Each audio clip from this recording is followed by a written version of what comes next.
Are you ready?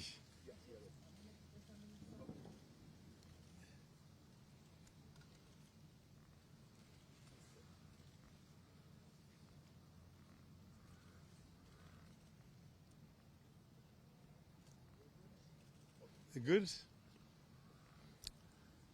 Ladies and gentlemen of the press,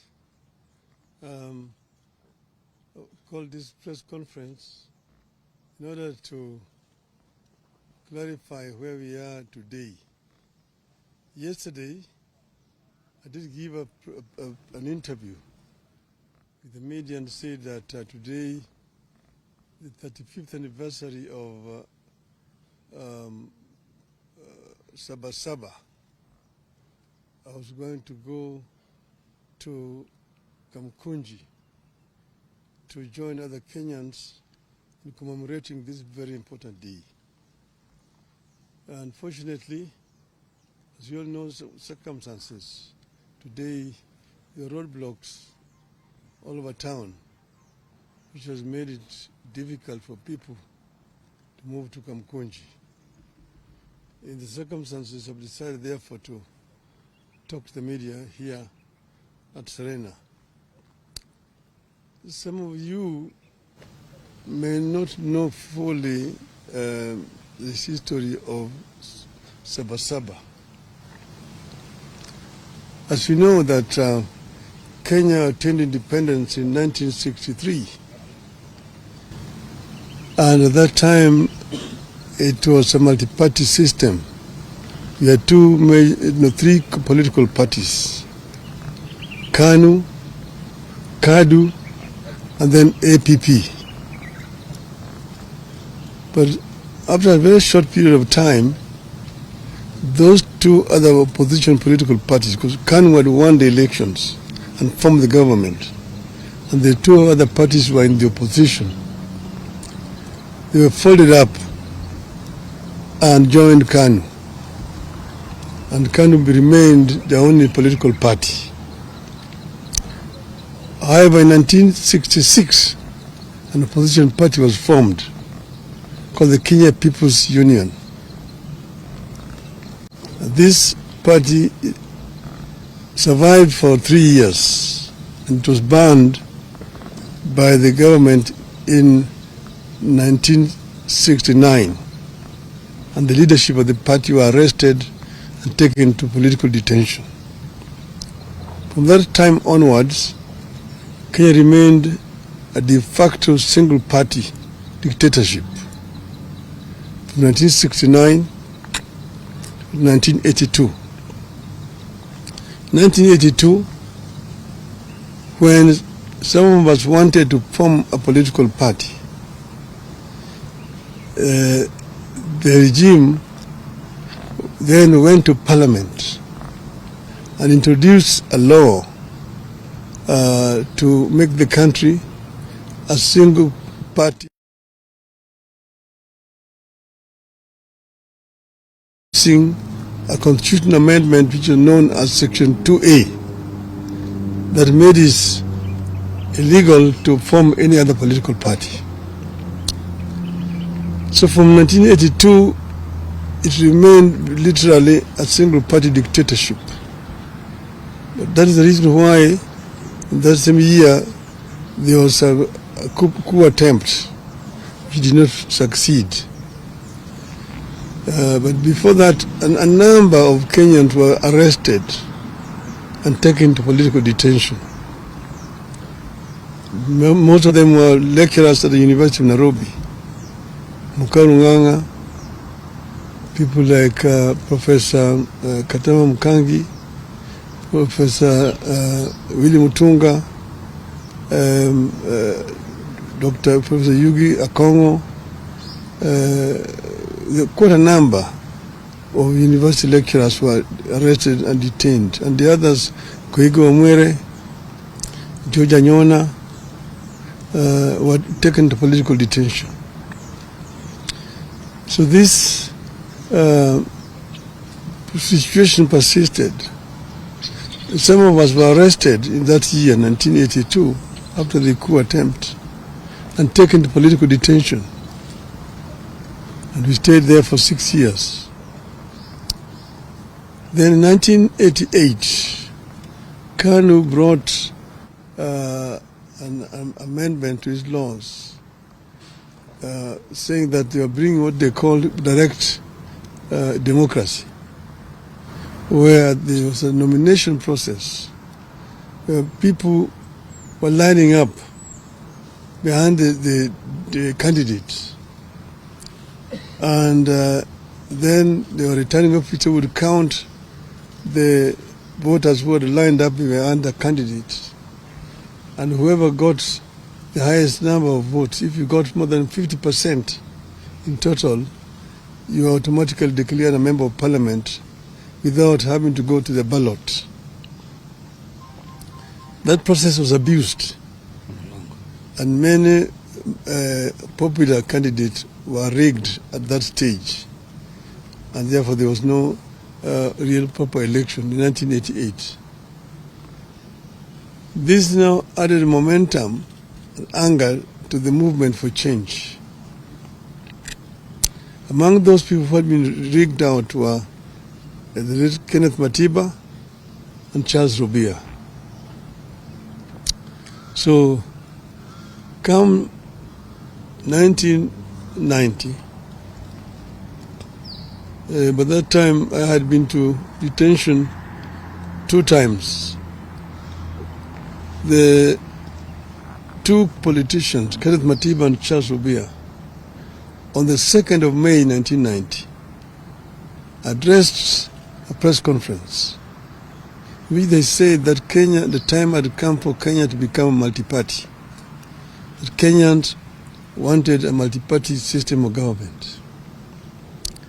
They were condemned seriously as being ethnic chauvinists, anarchists, people who want to bring chaos in this country.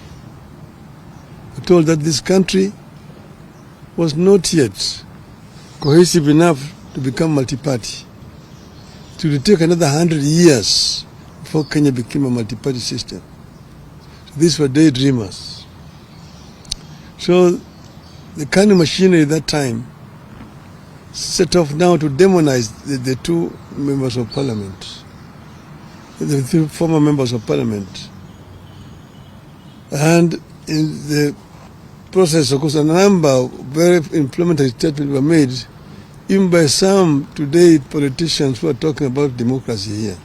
You go into the archives, you see the names and what they said at that time.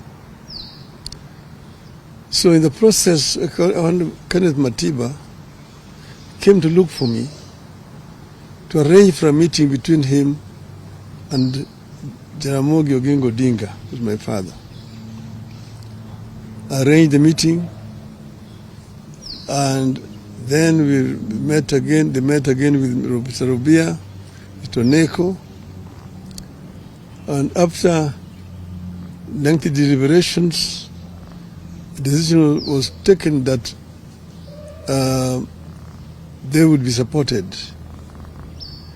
At that same time, they sent the goons to Matiba's home the following day to attack his family. Matiba's wife was very badly wounded, Edith, and she was admitted to Nairobi Hospital, where we went to see her. After that, we, myself and Kenneth Matiba and Charles Robia, made a statement in which we said we would go to Kamkunji to ask Kenyans if they were ready for multi-party. And we do it on the day of the 7th of July that year, 1990. 7th of July, 1990. So after making that statement, we then now went on to mobilize for the meeting at Kamkunji. But then, of course, the police officers came to block us for meeting each other. They were stationed in my office at Ajib House, Matiba's office, up there on Koinange Street, and Rubia's office, and Paul Mwite's, and Gibson Kamau Kuria's. On the 2nd of July 1990, Matiba and Rubia were arrested and taken to detention. On the 4th of July, I was arrested and taken to detention. That same night, they arrested Gitobu Manyara, they arrested John Hamenwa, they arrested now Justice Mohammed Ibrahim. Paul Mwite went into hiding. Kamau Kuria ran into American embassy and sought refuge. Keyote Murungi was in Ethiopia and went to America. But that's how it was. But the International Commission of Jurists came up and made a very powerful lobby for the release of Hamenwa and Manyara, and they were released. As we remained in detention. And as you know, Rubia is the one who was first affected. He got a very serious infection, was taken to hospital. Eventually, he lost his vocal cords and was released. Matiba suffered a stroke in detention and was removed and eventually brought to Nairobi Hospital, after which she was then taken to London for treatment. That completely undermined his health permanently. And these two people eventually died because of not old age at that time, but because of the injuries they sustained while in detention. Many people, but in spite of our being detained, the Kenyan people braved it and came out in numbers to go to Kamkunji on the 7th of July, 1990. Many people were killed attempting to reach Kamkunji grounds that time. So then, after we came out of detention, then Ford was formed. We formed Ford. After forming Ford, again we get pressed and said we were going back to Kamkunji. Eventually, when I was targeted again, I was moved away from here and taken into exile. But our people braved it and managed to march all the way into Kamkunji. And you see the photograph in front page of Nation there today. You can see Martin Shikuku, James Orengo, Anyang' Nyong'o, Masinde Muliro on the back of that truck getting me up to Kamkunji. That was not on Saba, that was on the 16th of November 1991. But it's still the Kamkunji. That's why Kamkunji is very historical for the second liberation of this country. And that's why we celebrate Saba. The fateful day on which Kenya's struggle for multi-party democracy took the most decisive turn is iconic and historical. It's a day rivaled only by the present day Masujaa Day, previously Kenyatta Day, that celebrates the arrest and detention of the freedom fighters jointly called the Kapenguria Six.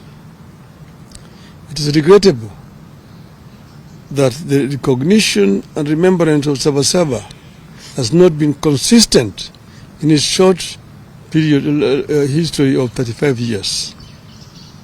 One moment it is important. The next moment it is not.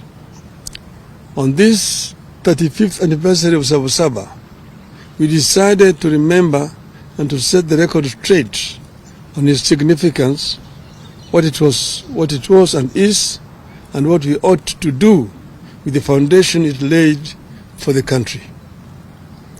Before that day, some patriotic Kenyans had demanded the repeal of Section 2A of the Constitution.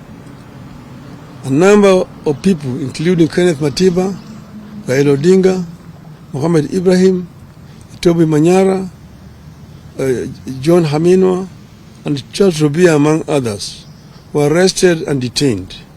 It is quite unfortunate that some of the people we were fighting then, and who sanctioned those arrests, are trying to hide behind Saba to advance their political fortunes. Some of them are alive today and now are masquerading as liberators. On the fateful day, July 7th, 1990, thousands of Kenyans tried to gather at the historic Kamkunji grounds to take stock of the past, the state of the nation, and chart a path of freedom forward. We decided that Saba would be a march for political freedom and liberty, freedom of association, freedom of movement, freedom of expression, and a new democratic constitution founded on multipartyism. Kenyans wanted a fulfillment of the Kenyan dream, which was eradication of poverty, ignorance, disease, and good governance. That clarity of mission is what made Saba different from all other confrontations with the Moi Kanu one-party state. Saba therefore was and still is about the sacred and historic grounds of Kamkunji. It was not and is not just another routine street protest in Nairobi or any other town. At Kamkunji is where they held the last cow Kenya-Africa Union meeting in 1952. It is where Kanu's first rally was also held. It was also where the first Ford meeting was held after registration.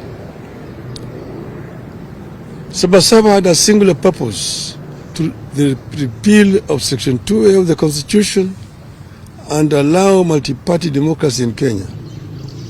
Saba had clear and known national conveners: Kenneth Matiba, Charles Rubia, and yours truly, Raila Odinga. It was what gave birth to a bigger and powerful forum for the restoration of democracy, Ford. Ford had a known nationally inclusive leadership: Jaramogi Oginga Odinga, Philip Gachoka, Ahmed Bamariz, Salim Damwe, Asinde Muliro, George Ndenge, Kenneth Matida, Charles Rubia, among others. Saba was inclusive, democratic, and intergenerational. The old, the young, people in and out of the government, professionals, academics, trade unionists, civil society, women groups, and religious groups. All of them found their voice in what it stood for: a people's struggle for good governance, freedom, and equal opportunity for all. It was not one group against the entire nation. It was not community against that community, or of this age against that age. The movement stood for a peaceful and constitutional change of guard. That is the reason it focused singularly on amendment and later on the overhaul of the Constitution. These features are what made Saba succeed. A year after the march, on December 2nd, 1991, President Moi capitulated. Section 2A of the Constitution was removed. Multipartyism was reinstated.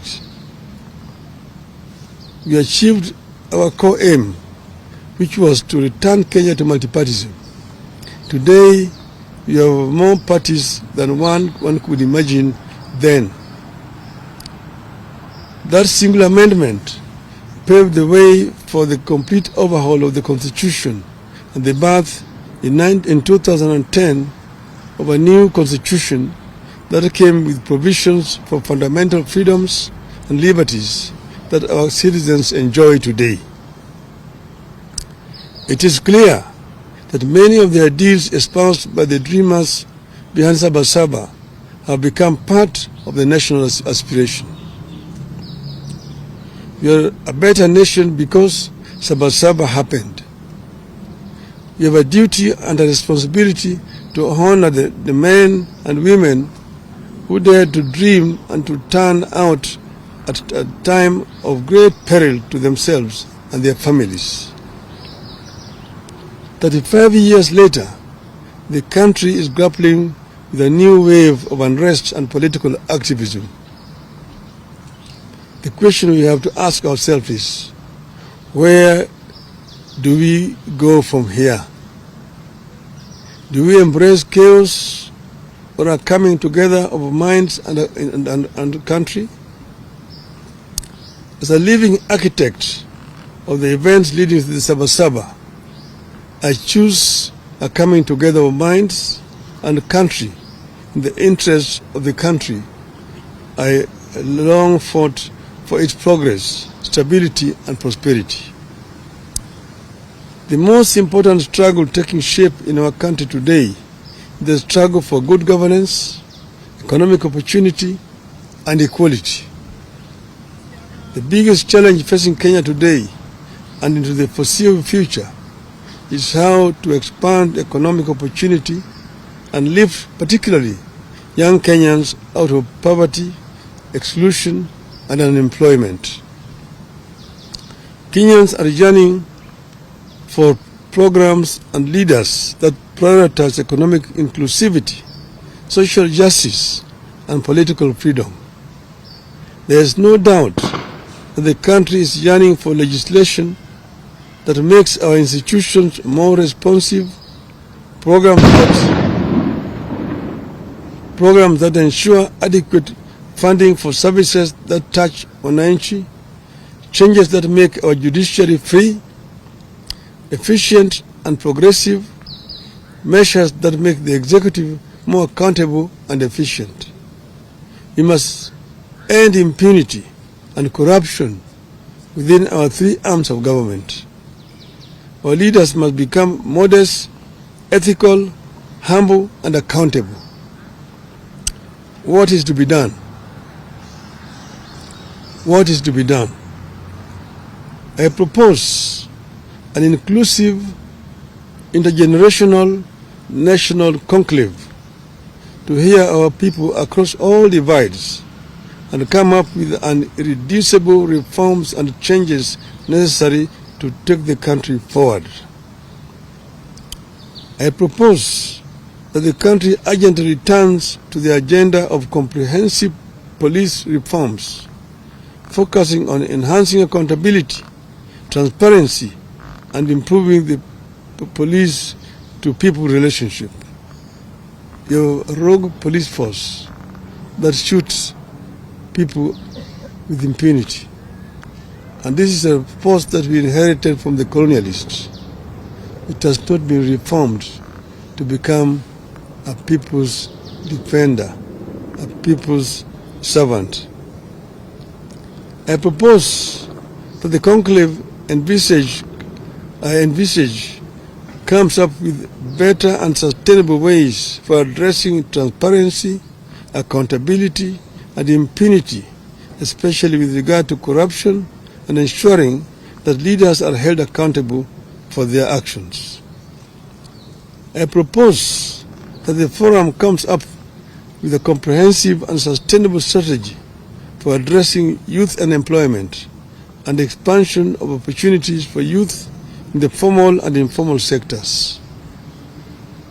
Such a national conclave must have clear terms of reference and be populated and helmed by the most serious and sober minds in our nation.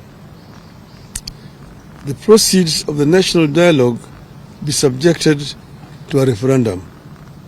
I rest my case. Thank you. Long live Kenya.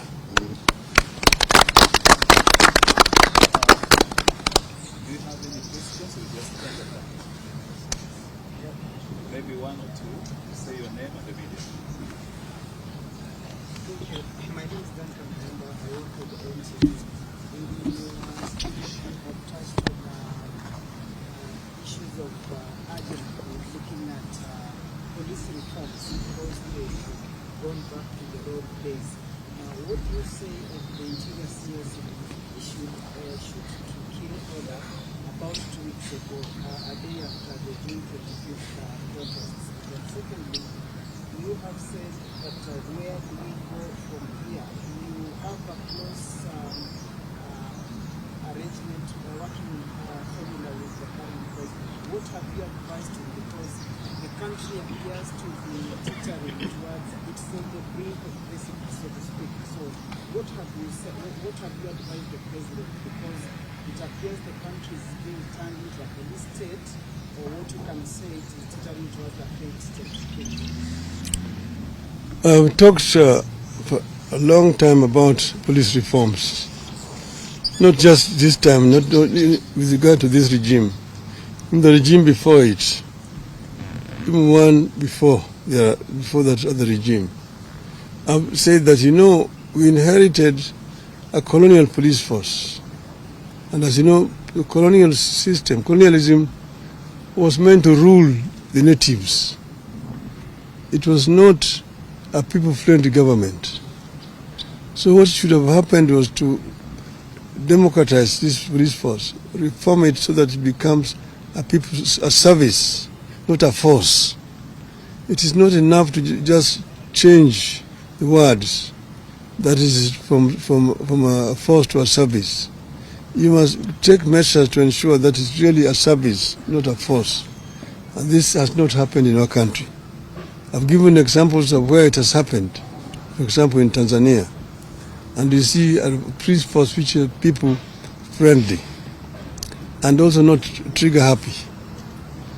About the minister you're talking about, I said it was totally out of order.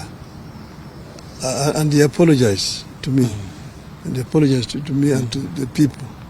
And he said the day before yesterday that police should handle people with care. So, yeah. Okay. That's fine. Just one. No, Just to say. let's end there. No, just... Oh, okay, thank you. I just wanted to know and find out. My name is Saba from Citizen TV. Your proposals, as you put them, are there also the thoughts being shared by the president towards this, and what happens if this particular proposal is not taken into account? I've addressed the nation, and the president is part of the nation. And ask him, it applies to him as much as it applies to the other people. So I'm not partisan in any way. This is a proposal that is coming to me and from my party also, the ODM. This is our stand as a party. Okay. Thank you.